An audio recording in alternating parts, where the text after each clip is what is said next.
I'm gonna fire this thing up and let her warm up real quick.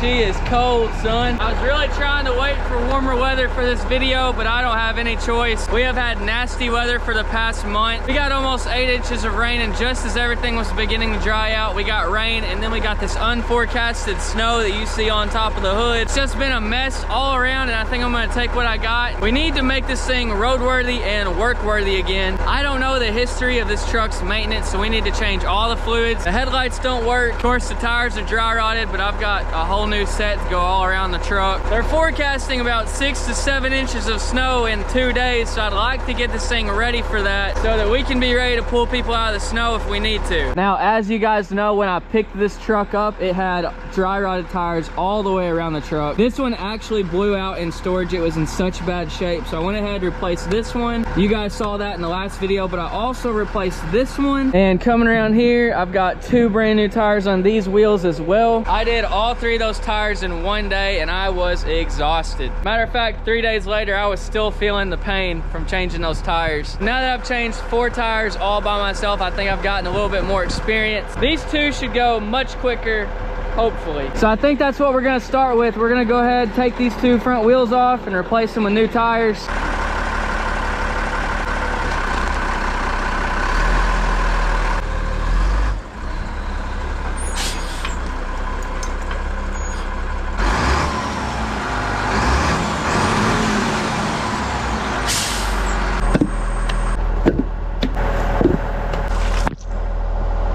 Engage the parking brake.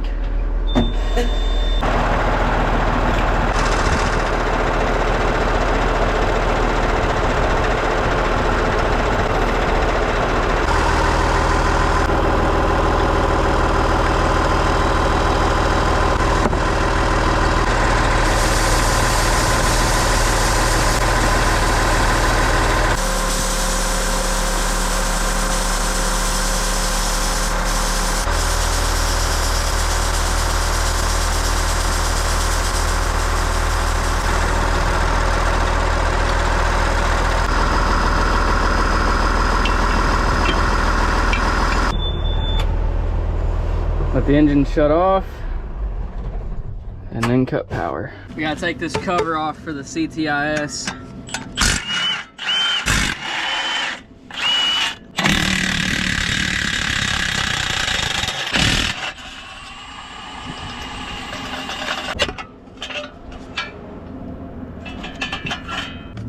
Gosh. Every single one of these covers has been bound on here. All bent up. There it is. We gotta let the air out of this tire.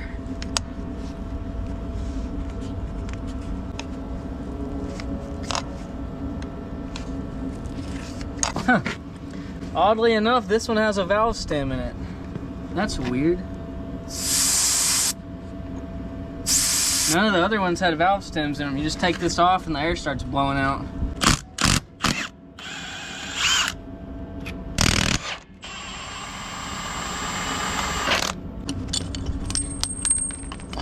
That's much easier than the back wheels.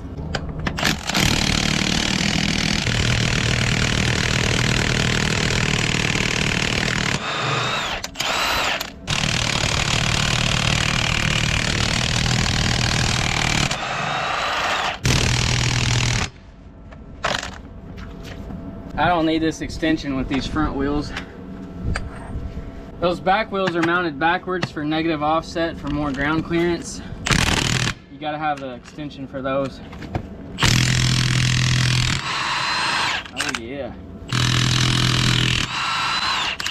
Supposed to torque these down at 500 foot-pounds of torque, but after, you know, it's been on here for so many years, rusted, it takes a lot more than that to get them off. 3/4 Milwaukee's doing great.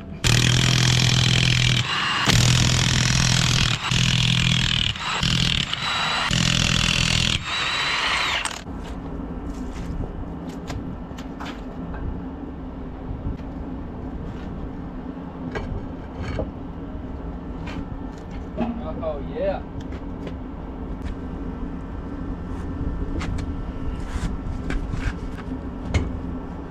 These almost feel like they got fluid in them.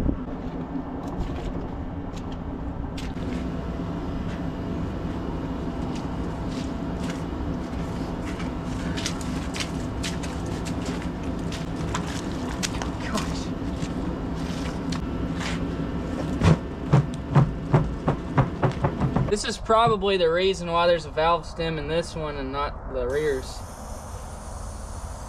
I'm scared this valve stem's gonna pop out of here and I'm gonna lose it. Caught it. Yeah, boy.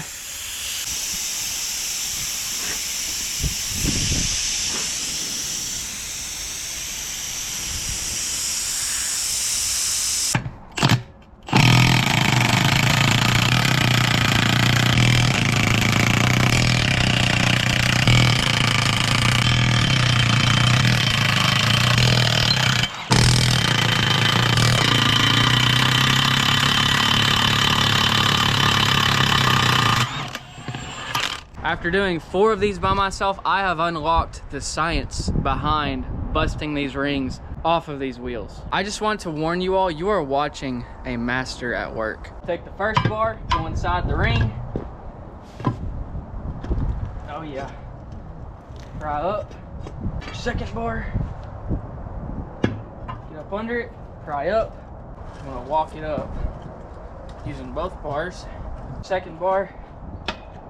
Shove it in there. And do the same thing on the other side. And eventually, oh yeah. Now you just take a little pry bar, get up under that beadlock in between the tire and the actual ring.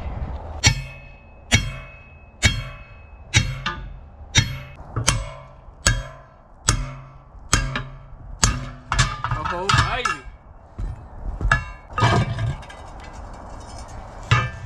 What'd I tell you? I told you you were watching a master. Now comes the really fun part where we have to get this wheel out of the tire, which is not easy. One thing I tried was hooking up that crane to the wheel and then putting the forks on the sidewall. I would pull the wheel out with the crane while the skid steer forks held the tire down. Well, it sounds good, but it didn't work. I was actually picking up the skid steer with the crane.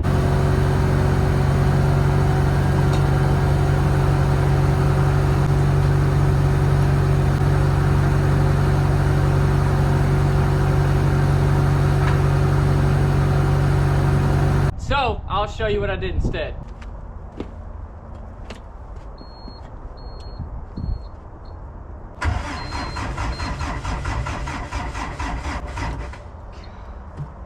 I need to get a new battery for this thing.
The trick is to try to get this rim pried out just enough that we can wedge these blocks in between the sidewall and the rim.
even if I was wearing Crocs. It's a good thing they weren't super tight on my foot, or that would have just smacked the ground right there. The goal of this setup is to apply just a little bit of upward pressure to the wheel so I can begin prying the wheel up.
Quicker you can get this strap undone, the easier it is to get this strap out of here.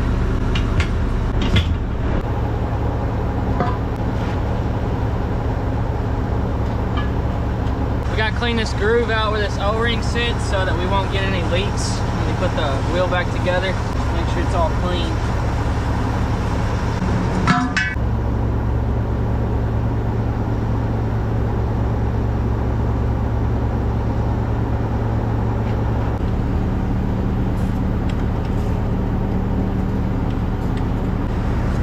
This grease will help it slide in a little easier.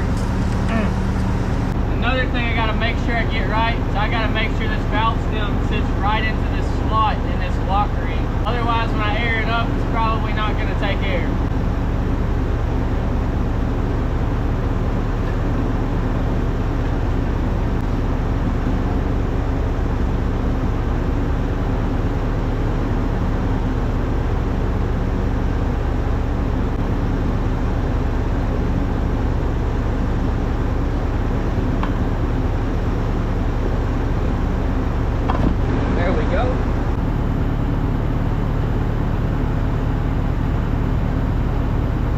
Gotta make sure that valve stem is sitting right in the slot.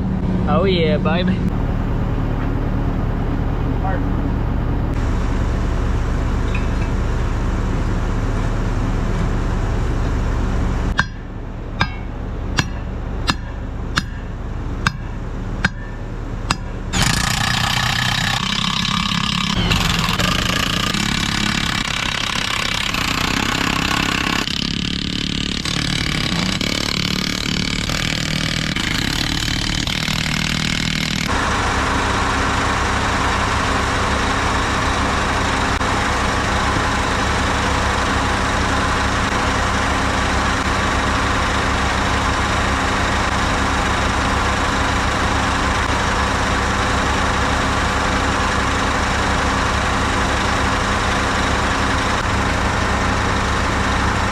going down, it's getting colder, and I spent a good 15 minutes trying to find a socket that I lost. And then I came up with a theory. I may have put it up here and it rolled down. So I went and looked down this little crack. Sure enough, there's my socket.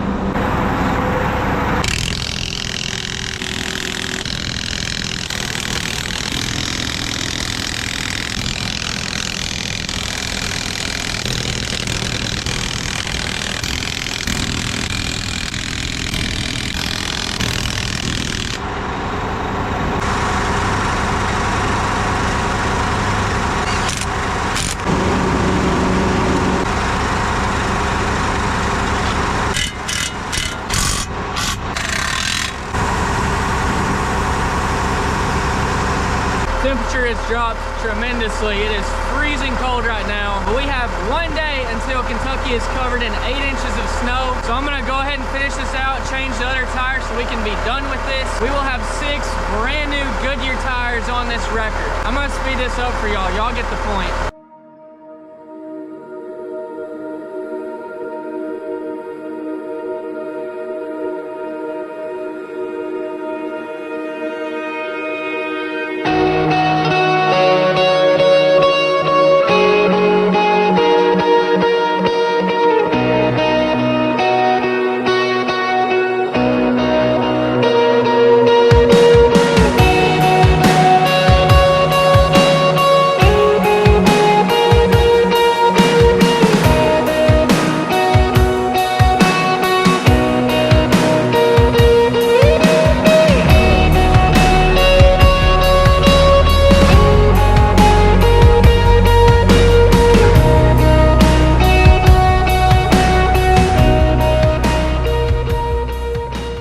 Sorry guys, I'm hungry and we gotta take a quick break to introduce to you guys the sponsor of today's video, HelloFresh. With my busy schedule, finding time to cook can feel impossible. That's why I love HelloFresh. Instead of stressing over what to make or running to the store, HelloFresh delivers everything right to my door. Each box is packed with fresh, high-quality ingredients. Plus, with over 50 chef-crafted recipes each week, there's always something new to try. I especially love how easy it is to customize my meals to fit whatever I'm craving. Today we're gonna be cooking cheesy smothered mushroom chicken. Not only does HelloFresh save me time, but it also makes cooking genuinely enjoyable. I'm no chef, but their easy to follow recipes make me look like one. I'm basically a chef now.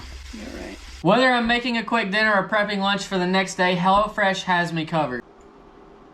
There's just so many different flavors going on with this chicken. Because you clicked on this video, I'm giving you guys a heck of a deal today. Get up to 10 free meals plus free shipping on your first box at HelloFresh.com using code Braden10FM. Free meals applied at discount on first box. New subscribers only, varies by plan. That's 10 free HelloFresh meals and free shipping. Just go to HelloFresh.com with code Braden10FM. Seriously, if you guys haven't tried HelloFresh yet, now is the perfect time. Thank you, HelloFresh, for sending me this amazing food kit. Let's get back to work. I was pulling the wheel on the passenger side. I was pulling the CTIS valve off of here, and I noticed that on the other side, this little valve stem did not have a valve in it. And then it dawned on me, the CTIS cannot communicate with the air pressure in this tire because this stem is here. This stem would have to be pressed in, which this fitting does not do. So I'm gonna take this valve stem out of here. This could be the reason our central tire inflation system is not working. Oh crap. There we go. Now maybe my CTIS will work now. Heck yeah, 6 brand new Goodyear MVT tires all the way around on the wrecker. These tires are 1 inch shorter, but they're much wider than the Michelins that I took off of them. And these Goodyears are known to be good, high quality tires, and they won't explode on you in storage like the Michelins did. I don't know what kind of coffee I was drinking, but I stayed up till about 2 a.m. rigging this thing down. Everything was frozen and required a torch and a hammer, but it is all secured and ready to drive now. Some of you are not gonna like this, and I'm okay with that, but this vise has got to go. It is in the way. I cannot pull this hood down without ratchet strapping it to the bumper because this stupid vise is in the way.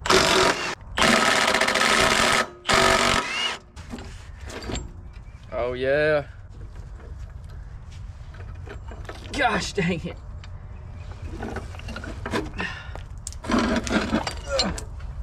Golly.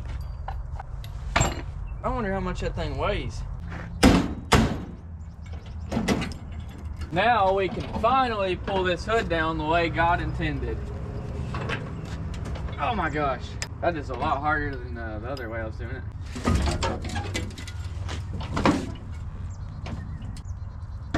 I do feel like a 90-year-old after last night. Oh. There we go. There we go. How on earth am I supposed to hook this now? There's gotta be something to hook this to.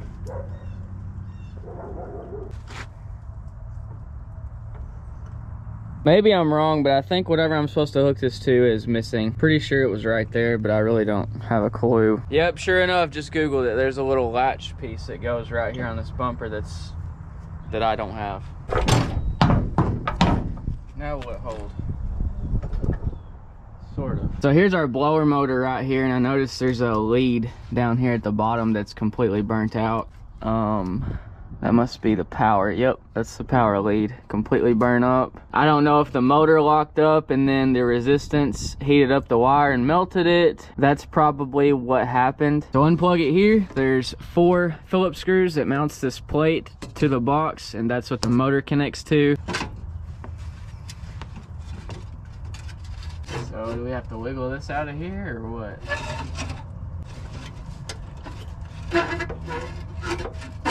Oh, there we go. Yep, this is exactly what happened. The motor locked up. See, I can't spin the fan at all. And then all of that added resistance just melted the wire completely. Got a new one. There's a tiny little set screw that holds the fan onto the shaft right there. Assuming it's not left-hand threads for some... There it is. I got it to push down, but there's some rust on the end of the shaft. I'm gonna clean it up with a drill. Maybe we can get this thing to pop off easier.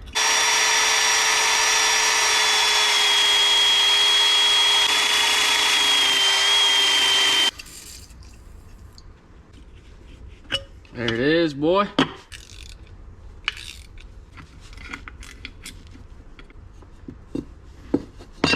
There it is. Here's our new one. Put the fan back on.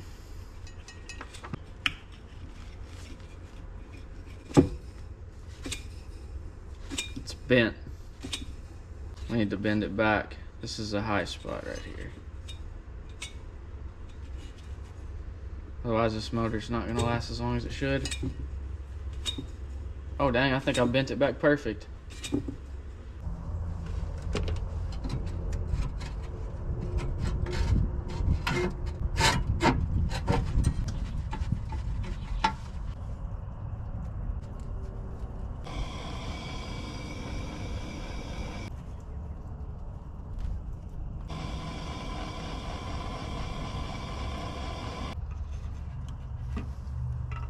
All right, let's see if it'll turn on now.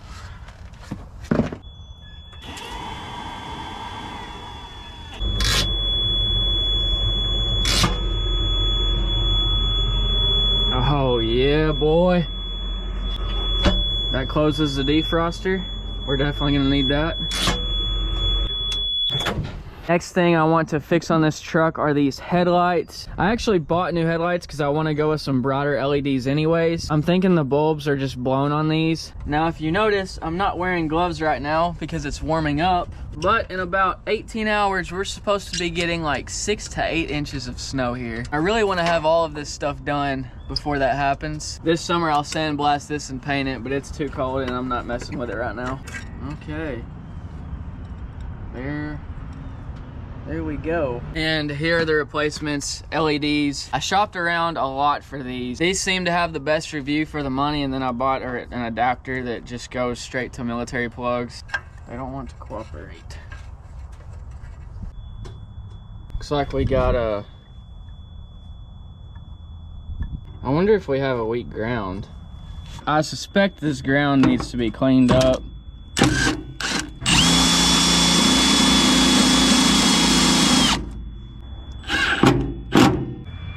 I'm not sure that helped anything. It just doesn't seem like a lot of light.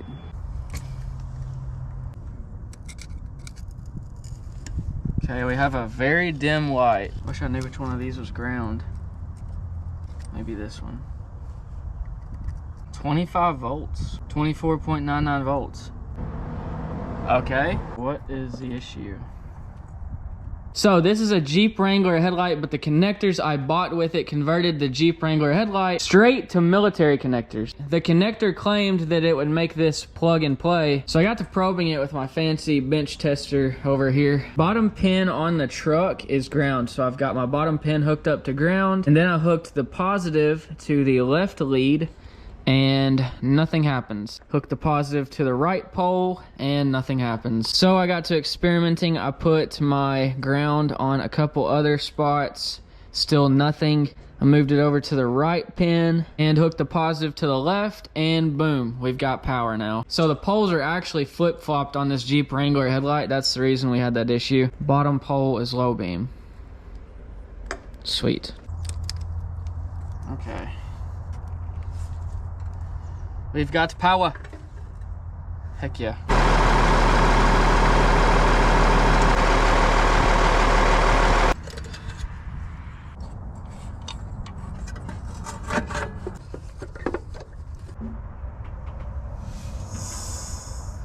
We have just a little bit of daylight left. I'd like to get the oil changed on this thing.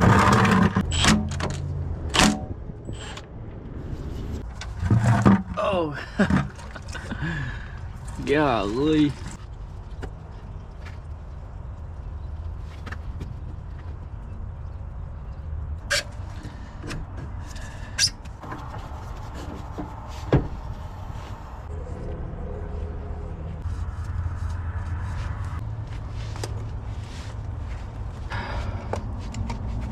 Yeah. Oh, I got oil coming out of there. Oh goodness. Oh man, this is a tight fit. Oh man. I'll get my tightening gloves on.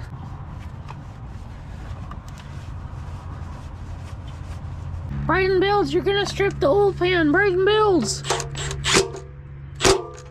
Braden Bills, you're gonna strip the oil pan. Just like you get used to the feel on a wrench or a ratchet, I can get used to the feel of a Milwaukee Impact.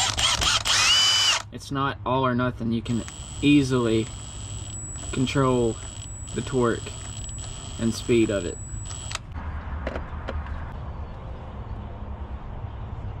Back in the day, I used to film with the absence of a funnel. I did it so I'd get more comments and my videos would get pushed out to more people. It worked.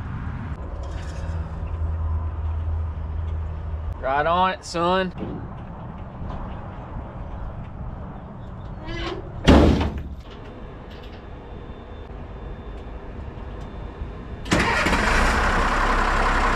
Tires on it, insurance, we got the oil change. Time for a maiden voyage. Take this thing to the truck stop and get her filled up for the first time. Yeah, brother! Move out of the way, boy. Big truck coming through, move out of the way. I'm gonna stare him down.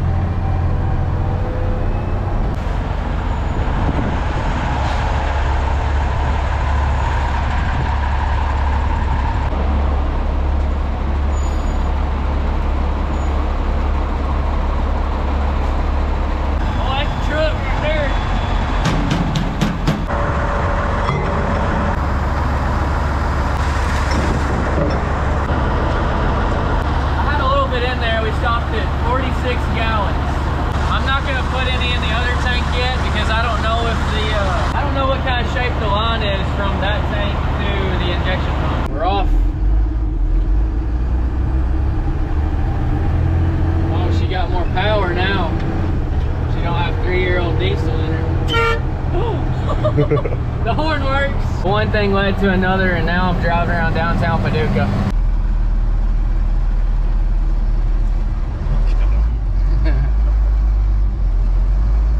We're here. Dude's taking a picture over there.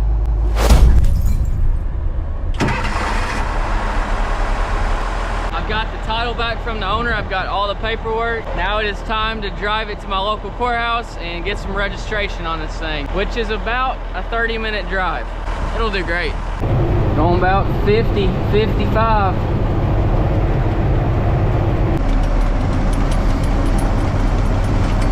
We're almost there. About 4 more minutes. We got a little ABS light on. We'll have to look into that sometime. And we're here. There ain't much parking.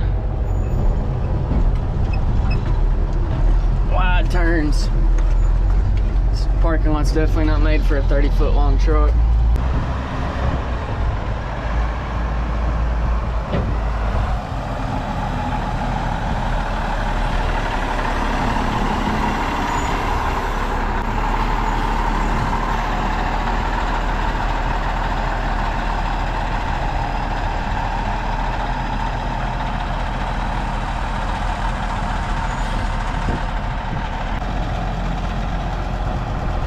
Unfortunately, I can't film inside of a courthouse, but we're here. I mean, it's already titled, so. Yeah, I know, but I've got to have a number to verify.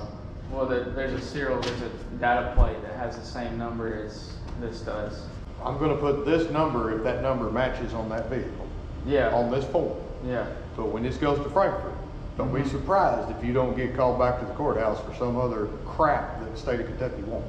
I don't know if the state of Kentucky will accept that number. We can try it, but don't be surprised if they don't want something else. I mean, it's not the only 5-ton that's registered in Kentucky, so I don't know why I have issues with it. Well, I've done several of these, and some of them kick back. I'm just wondering. Yeah. I just know there was one I did 3 times before the state of Kentucky accepted it. Really? So, Well, I'll be back here 3 times if that's what it takes. He didn't seem to think I could get a title for this, even though it's already been titled. All right, this is gonna be fun. Parking a 30-foot truck in downtown. Where are we? Benton. There's a lot of dummies around these parts. Dude, there's no freaking way. My truck's gonna be sticking out in the middle of the road. Somebody hits me, they hit me, I guess. Just about sticking out in the road, it ain't too bad. That's kind of in the parking spot. Well, that was honestly more trouble than I thought it was gonna be, but I do have a plate. As of right now, this thing is street legal. Downtown is not a place for a 5-ton record. The cop and the clerk both acted like I was gonna have a hard time getting this thing registered in Kentucky. I was like, this is not the only 5-ton registered in Kentucky. I almost told her it was just a Humvee. Oh, can we fit?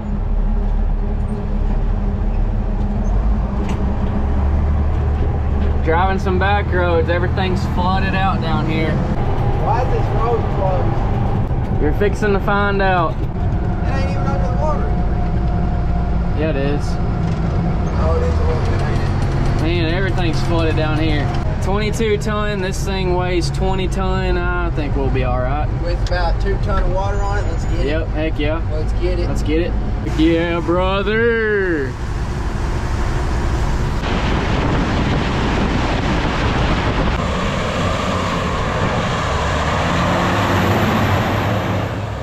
Heck yeah, brother! Everything is flooded, man.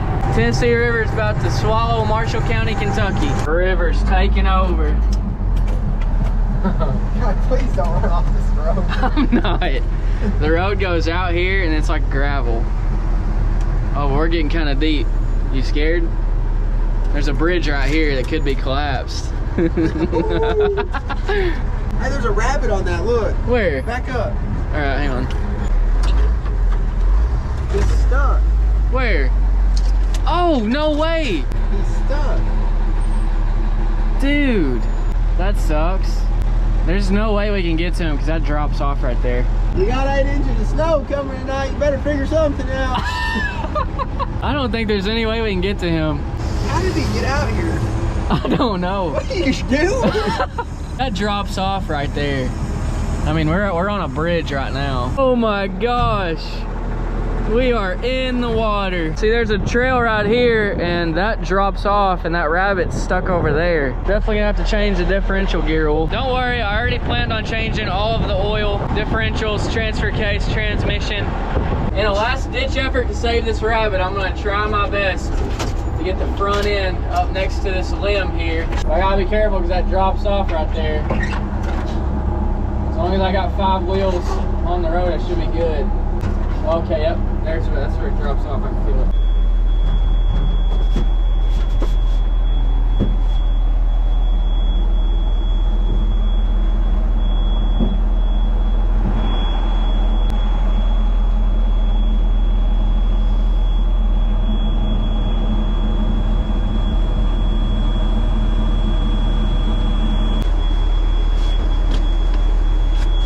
Try to get a little bit closer to that limb.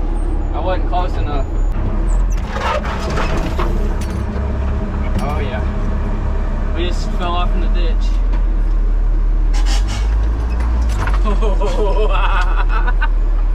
If that didn't make you pucker, I don't know what will. Our whole front wheel just went off in that ditch. All to save a rabbit. Okay, as long as I can make it out, I'm gonna attempt it.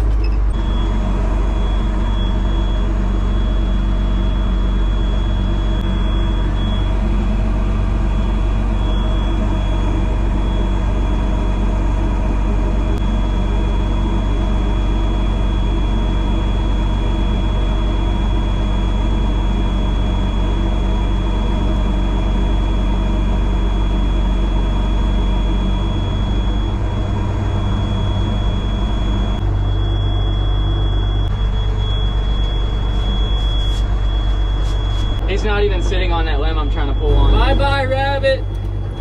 It'll get better, I promise. All right, let's get out of here. At least we have the first time I was scared enough to engage 6-wheel drive on camera. 9.5 inches. Forecast just keeps going up and up.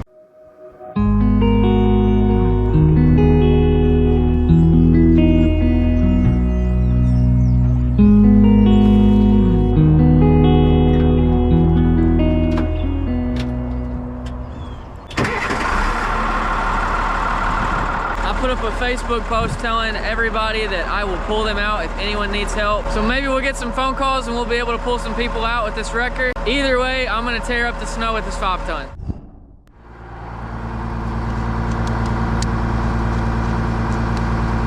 Definitely ain't no 8 inches. They were calling for 8 or 9. We gotta head into town, and if I come across any cars that need pulled out, we'll try to pull them out.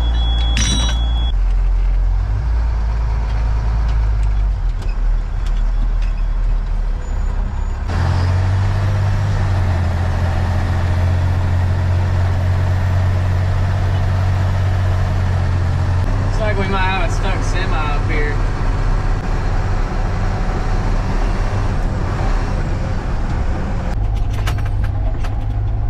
He's got the ramps down.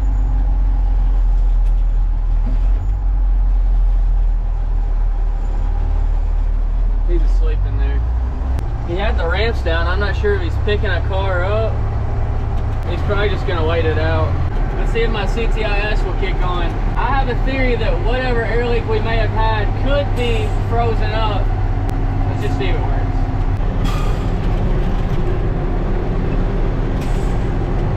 I think the CTIS is working. So whatever air leak that I did have, it's probably frozen up now and it's not leaking anymore. That means that the only thing wrong with our CTIS is an air leak. Yep, it looks like it aired the tires down. Yep, all the tires are aired down a little bit. The kid's staring at the truck, he's saluting me.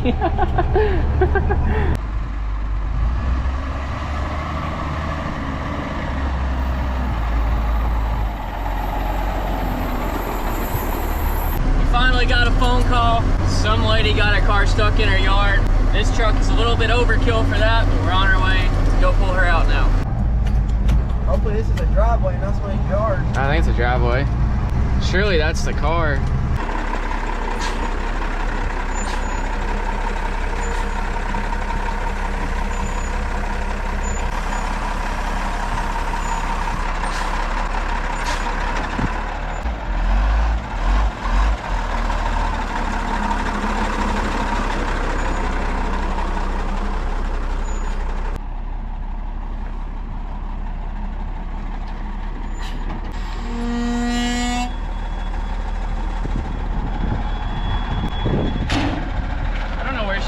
to take this. Get it on this gravel, and we should be able to just drive it right over there.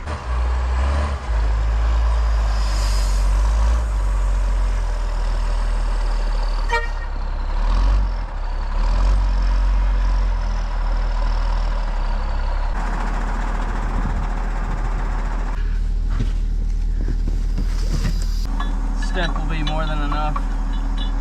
Pull this little car out.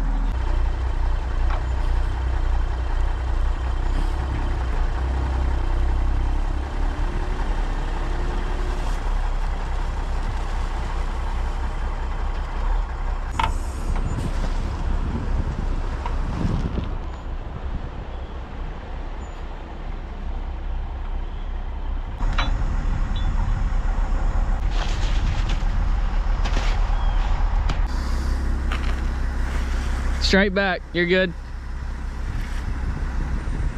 Okay, right there.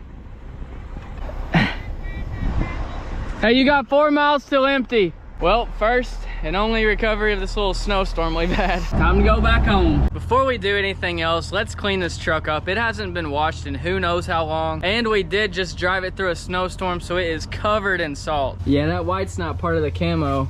That is all salt.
And she is clean. I wish it would stay this nice vibrant color, but unfortunately when this thing dries up, it's gonna be all faded again. That made a huge difference. There's not all kinds of dirt on the floor anymore. I'm gonna pull the truck up on some drier, cleaner pavement, and we're gonna change the differential oil, the transfer case oil, and the transmission oil. I've got a few other things to do to it, and this thing will be roadworthy again. Let's get to it.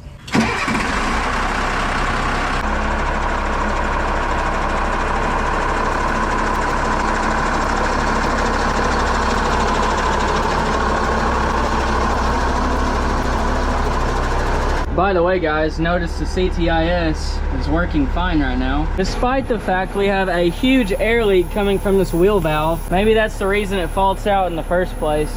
Engine, and then battery.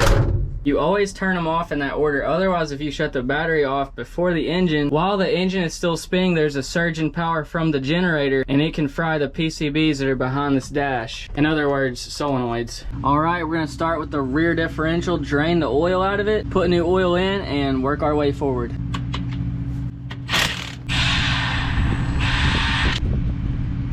All right, let's drain this puppy.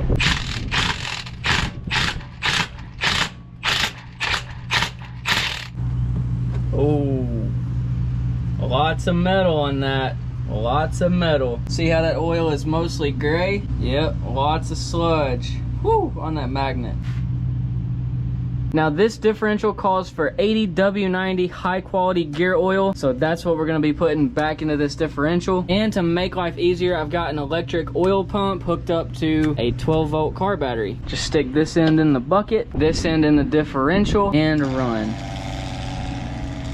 Now what I'm doing is pumping a little bit of clean fluid in there so that we can flush some of that out. I want to get all of the dirty fluid and metal shavings out of there that I can, and that is now clean oil, so I'm going to shut this off. Oh yeah, we got clean oil coming out of there. Let's button this thing up and top this thing off.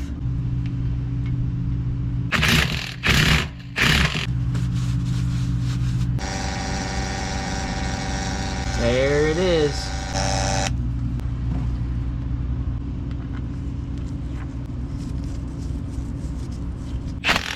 On to the next one. Crimped. That is way cleaner than the rear axle. I wonder why that is. There is some sludge, aka metal shavings, on the magnet, but not nearly as bad as the rear axle was. You got clean fluid. This one's full. Okay, we're to the transfer case now. This is the drain plug and this is actually the fill plug. This right here is to check bearing wear, I believe. It's like an inspection port.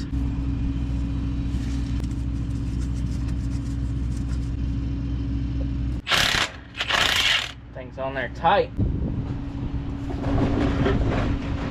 This transfer case oil seems to be pretty dang healthy. It doesn't have any glitter in it. It's not gray. It's actually a bluish tint, which indicates this is some pretty clean oil. We do have some sludge on there, but you know, that's normal. This oil is so clean, I'm not gonna waste any more fluid trying to flush it out.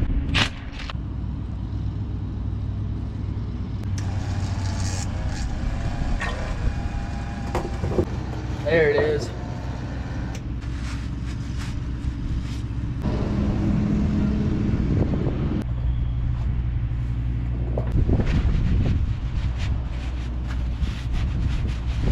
On to our last differential now.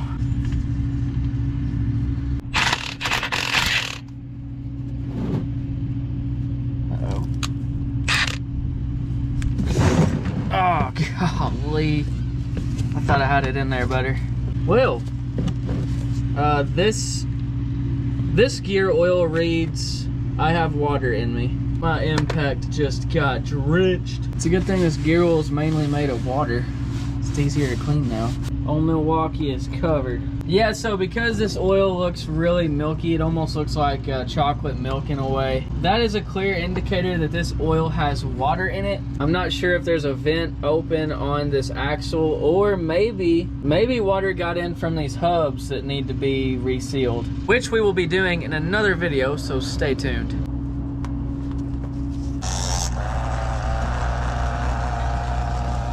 Looks like we got some clean oil coming out of there. You guys probably won't be able to see it, but there's a Chinook just flew over. Yeah, I don't think y'all can see that.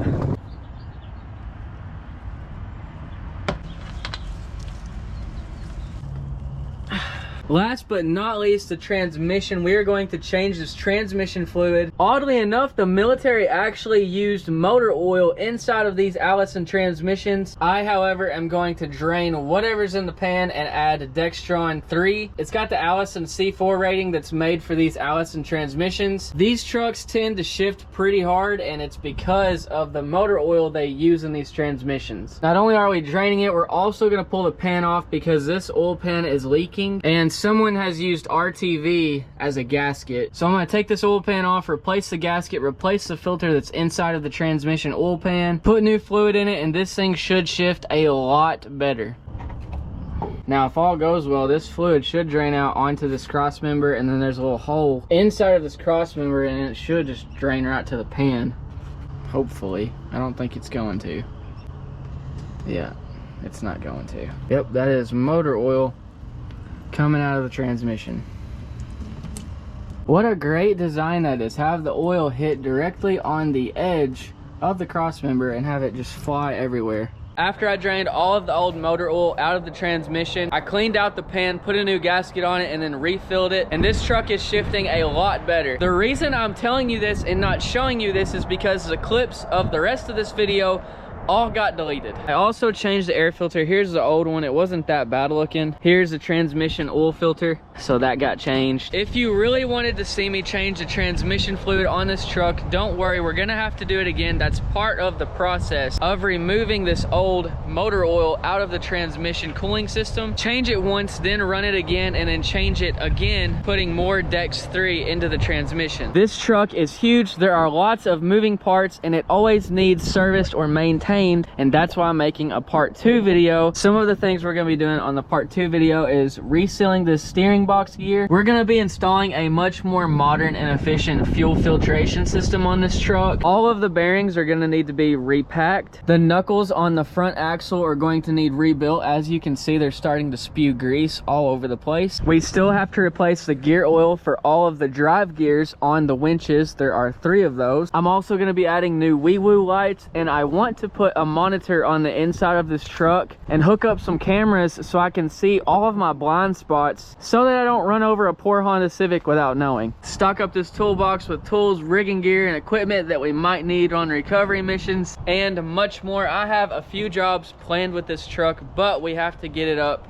to working condition before we do that. Deleted clips are one of the most frustrating things that can happen to a creator. Thank you guys for your patience. That's gonna be it for this video, and now a tribute to the lost stranded bunny that we came across during the snowstorm. That's gonna be it for this video. I'll see you guys in the next one.